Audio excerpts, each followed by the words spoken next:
What's up everybody, welcome back. Today I'm gonna show you guys how to make the easiest and most delicious way to make fried chicken tenders and not one, but 5 dipping sauces to accompany that. Let's get on with the recipe. We're starting this recipe off with frying the chicken. And in order to start frying the chicken, you gotta start with the dry dredge. Now to the dry dredge, I'm adding flour, garlic powder, onion powder, black pepper, salt, and paprika. For the wet dredge, I'm gonna combine eggs with hot sauce and a little bit of water. I guess the takeaway is to season everything as much as you can. Here comes the long-awaited dredge and deep fry. First thing I'm doing is adding the chicken to the egg mixture. Coat it completely and then add it to the flour mixture. Now the key to making fried chicken, whether it's tenders or regular bone-in chicken, is pressing in the flour mixture and as much as possible. And the second key to making fried chicken is multiple dredges. Then over to the fryer and fry it for 5 minutes. If you're thinking to yourself, 5-minute fry is not even close to long enough, you might be thinking about bone-in chicken, because bone-in chicken takes a lot longer to cook than chicken tenders. Sauce number 1 is ranch sauce. Now this is my personal ranch, so don't get all mad when you say that your grandmother makes ranch a completely different way. You know, ranch is one of those sauces that differ depending what geographical location you come from. Next up is a no-nut basil, mostly because I'm allergic to nuts, and to prevent myself from having an allergic reaction in this here video, I omitted the nuts. Next up is my personal favorite dipping sauce, and this one is a tangy mayonnaise-based sauce that hails from Raising Cane's restaurant. Mayonnaise, ketchup, black pepper, Worcestershire sauce, and garlic salt. Now, honey mustard has gotta be one of the first ever innovative sauces, but really all it consists of is honey and mustard. For this one, I'm adding a little bit more. Next up is my version of a chipotle barbecue sauce, which is basically just chipotles and adobo sauce, ketchup, and a little bit of mustard. Here it is in all its glory. This delicious, miraculously awesome and crispy, perfectly seasoned fried chicken tenders.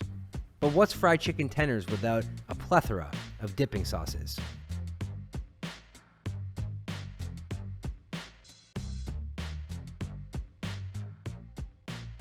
Let's go over the fried chicken tender before we go into the dipping sauces. You see the seasoning inside the flour, and you know, seeing is believing, guys, especially when you're dealing with fried chicken. It's crusted, it's crunchy, the batter stuck to it definitely nicely, and that's because of the double dredge. That's a big problem with making chicken tenders, is people always complain that the crust doesn't stay, the flour falls off. With a double dredge, you almost always guarantee a crust that stays. Now that I've fondled this piece of fried chicken, it's time to check out these dipping sauces. All right, the cane sauce is super awesome. It's kind of like a Big Mac sauce, kind of like an In-N-Out animal sauce by ways of ketchup and mayonnaise being mixed together. But this one's a little bit more tangy and a little bit more salty. You got the Worcestershire sauce that adds a little anchovy taste to it. It kind of kicks you in the back of your throat, but it's amazing. It complements the fried chicken super, super well. Okay, for the second sauce, chipotle barbecue sauce. Now, really all I did here was combine chipotle peppers in adobo sauce and ketchup, which in my opinion is an incredibly awesome and super easy 2-ingredient barbecue sauce. Barbecue sauce is pretty standard, pretty classic for fried chicken tenders. This is a no-nut pesto. I'm allergic to nuts, and I don't want to have an allergic reaction. But I wanted that pesto flavor, I wanted that pesto green more than anything. Now the cool thing about this is you're getting like a Parmesan kind of taste because there's parm in the pesto, right? I gotta say, thick basil flavor because pesto is made with basil. And I'm also getting a lot of that parm cheese, which I like.